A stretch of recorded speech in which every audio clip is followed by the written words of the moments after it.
Değerli izləyicilər, videonu bəyənib kanala abunə olun ki, hər kəs son xəbərlərdən anında məlumatlansın.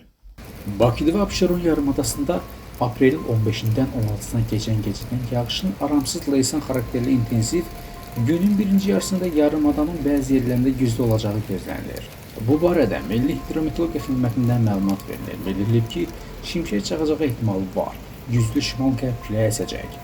Havanın temperaturu gecə 6-9 dərəcə isti, gündüz 10-12 dərəcə isti olacaq.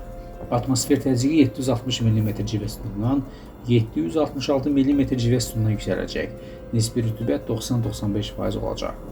Azərbaycanın rayonlarında bəzi yerlərdə arabir leysan xarakterli yağıntılı olacağı, şimşək çaxacağı gözlənilir. Ayrı-ayrı yerlərdə intensiv və güclü olacağı, dolu düşəcəyi, bəzi dağlıq ərazilərdə qar yağacağı ehtimalı var. Gecə və səhər arabir duman olacaq. Qərb küləyi bəzi yerlərdə arabir güclənəcək.